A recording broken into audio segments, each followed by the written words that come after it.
Merci, Monsieur le Président du comité. Tout d'abord, permettez-moi, au nom du chef du projet, M. Rafik Feki, comme d'habitude, de vous remercier pour votre disponibilité et donc votre appui au projet, y compris les partenaires classiques que nous avons ici, l'ADPM et le BMN, mais aussi le bailleur de fonds, l'Union européenne, en la présence de M. Luciano, qui suit le projet au niveau du siège et qui accompagne le projet depuis 3 ans avec beaucoup d'écoute, d'efficacité et de recommandations pertinentes qui sont prises toujours en compte. Je vais donc vous faire l'économie de l'état d'avancement du projet depuis la dernière réunion du comité en juin 2023. Et ce qui s'est passé, c'est qu'il y a une grande décision qui a été prise par la suite depuis.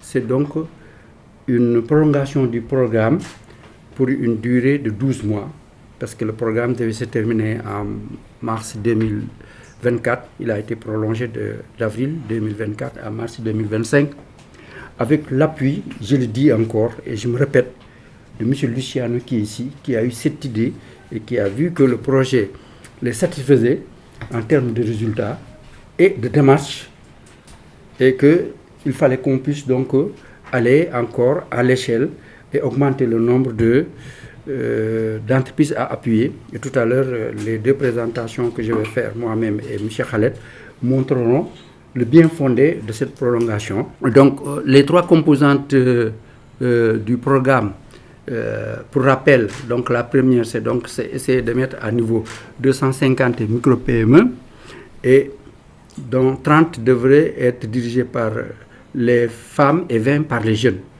Et sur les 217 que nous avons eu à accompagner en dépensant donc l'objectif de 200 entreprises, il y a 50,2% qui sont dirigés par les femmes, contre les 30%, et pour les jeunes, 20% dirigés par ces jeunes, contre 27% qui sont dirigés par les jeunes, contre 20% qui étaient fixés comme objectif. Ce qui nous fait un taux de réalisation de 108% d'accompagnement. Ces 2 accompagnements, c'est orienté vers 2 directions, vers des investissements matériels et des investissements immatériels. Tout à l'heure, j'ai fait une petite incursion en disant que pour les investissements matériels, nous attendons la fin de ce comité pour pouvoir continuer, parce que c'est déjà entamé, l'appel d'offres pour les fournisseurs qui pourraient donc satisfaire les besoins en équipement, puisque ça se fait d'une manière transparente et dans les règles définies par l'ONUDI pour tous les projets. Donc, sur les investissements immatériels, nous avions accompagné les entreprises bénéficiaires de ces 217 vers 3 activités fondamentales. La première, c'est les bonnes pratiques d'hygiène et de fabrication. Et on a eu accompagné 37 micro-entreprises dans 12 régions du Sénégal. Et c'est sur la valorisation des produits locaux, que ce soit le lait, la transformation des céréales, les jus, les autres produits dérivés. Et donc, c'est un expert international rompu à la tâche qui a eu à le faire dans 12 régions. La formation en marketing digital a inclus 89 micro-petites entreprises dans les 14 régions. Et ça, j'insiste, c'est parce que durant la pandémie, on a vu avec les restrictions de déplacement, la fermeture des ateliers ou de certaines activités qui étaient à l'arrêt imposées par la situation, des entreprises ont eu à vendre à distance à travers le téléphone, à travers leur site. Et donc le marketing digital a été une demande forte et a donné des impacts très positifs au niveau de ces utilisatrices. C'est donc 89 qui ont été accompagnés dans les 14 régions sous forme d'ateliers pendant 2 jours, et ensuite un déplacement de l'expert au sein de chaque entreprise pour les accompagner pendant 1 jour pour pouvoir donc expérimenter et mettre en place les outils du marketing digital. Ensuite, il y a aussi un besoin de financement que nous avons identifié. Et pour 20 entreprises qui ont été retenues, 6 ont obtenu un financement entre 5, 20 jusqu'à 50 millions.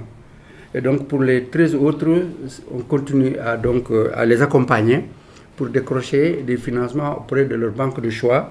Et ensuite, l'expert a aussi d'autres affaires. Nous verrons ça à la fin, que ce processus va continuer. Et si vous approuvez les dossiers que nous présentons, il y aura donc des formations en marketing digital qui vont s'ajouter aux 89. Maintenant, pour la mise en œuvre des équipements, des appuis matériels, comme je vous l'ai dit, ça concerne les 14 régions, mais pour l'instant, on a démarré, et Fatou va me compléter, donner la situation. Nous avons eu 11 lots d'équipements matériels spécifiques, de l'agroalimentaire à la santé, à l'industrie, à la maintenance, aux ateliers de transformation du métal, donc le fer, l'alu. On a beaucoup donc, de cahiers de charges qui sont au nombre de 11, et on avait 2 qui sont déjà en cours de contractualisation parce que le processus, comme j'ai dit, est long. Et jusqu'à maintenant, on continue et on a reçu des appels d'offres que nous allons déployer. Pour la composante 2 qui concerne l'accompagnement de 6 laboratoires à l'accréditation à ISO 17025 et ISO 15189, on avait un objectif de 5 qui était dans le PRODOC, mais on a eu plus que ça. Et on devrait faire donc, en fonction des moyens limités et des budgets, de prendre un laboratoire de plus, ça nous fait donc un taux de réalisation de 120%, donc dépassant l'objectif visé. Et donc, pour ces laboratoires, des experts ont été recrutés et qui ont eu à faire des diagnostics et des plans d'action et les accompagner pour qu'ils arrivent au bout du processus. Et il était prévu que ça puisse aboutir entre ce mois de mars et peut-être mois d'avril. Et vous comprendrez qu'avec les élections, il y a eu un peu de ralenti pour mettre en route les experts pour venir accompagner les entreprises.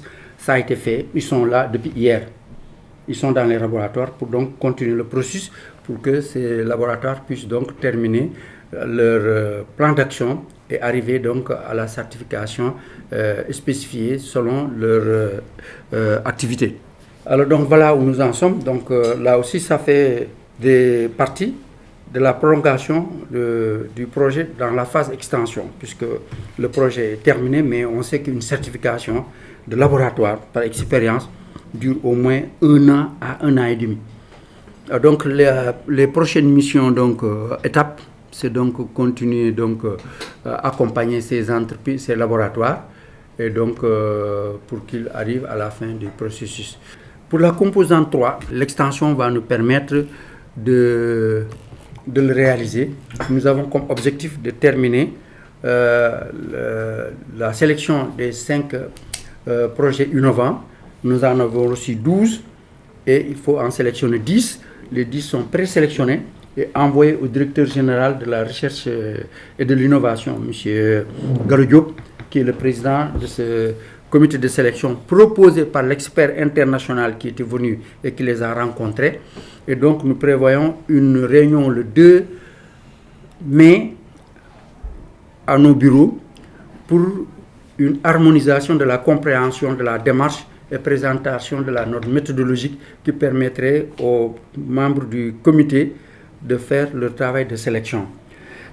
Ils ont reçu leur demande de participer à ce comité et ont répondu formellement par écrit qu'ils adhèrent et qu'ils participeraient donc à ce comité restreint, puisqu'on ne peut pas en prendre 10 ou 15 ou 20, c'est à peu près 6 personnes et qui sont sous la tutelle du président qui est, comme j'ai dit, le directeur général de la recherche et innovation du Sénégal. Donc, on a élaboré un diagnostic sur l'écosystème de la recherche par un expert international. On a diffusé ce rapport auprès des partenaires. Et ensuite, maintenant, le processus doit continuer avec donc comme j'ai dit tantôt, un lancement d'appel d'offres qu'on a eu à faire. 12 dossiers ont été reçus. On en a sélectionné, nous, à la cellule, 10, et c'est 10 qu'on doit donc envoyer aux membres. Donc, on a donc désigné les membres du comité. Maintenant, il s'agit de partager les dossiers avec les membres une fois qu'ils ont confirmé leur truc, et c'est fait. Présenter ces dossiers reçus au comité. Il y a donc une formation en cuir et chaussures sur comment améliorer le process, la qualité des informations sur les normes. Et cette partie théorique est terminée. Et à date aujourd'hui, l'expert est à Ngaïméré pour aller dans chaque atelier, appuyer et voir ce qu'il a enseigné, comment le pratiquer avec ces jeunes, et que donc nous avons eu à le faire la semaine dernière, et il a encore 2 semaines pour pouvoir donc aller faire la formation pratique, mais aussi inclure la fabrication ou le processus de production de cuir par les femmes qui font le tannage. Parce que aussi, avant d'utiliser le cuir, il faut le tanner. Et le tannage, c'est des femmes qui le font.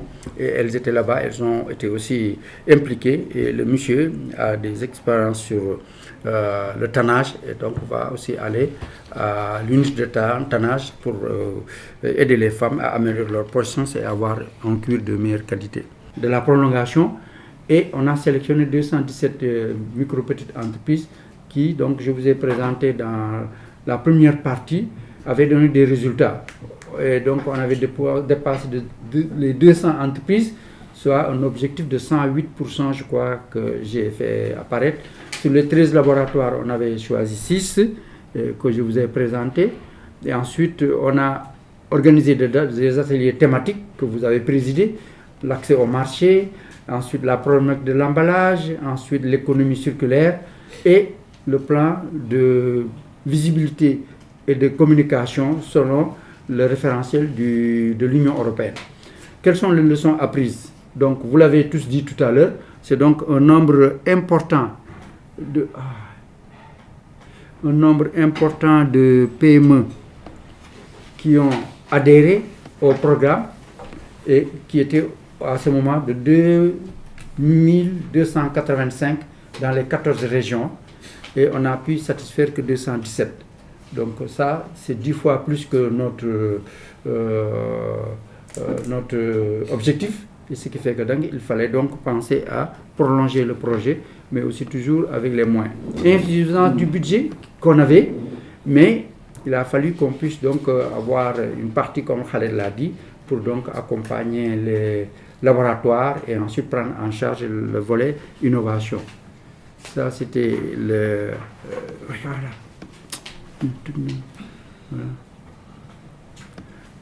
La disparité au niveau de la sélection. À un moment donné, quand on était à 111 entreprises et dans les 14 régions, on avait vu que certaines régions étaient faiblement représentées. Mais vous allez voir, quand Khaled va présenter, on a des graphiques qui vont vous montrer les solutions que nous avons préconisées pour résoudre ce problème.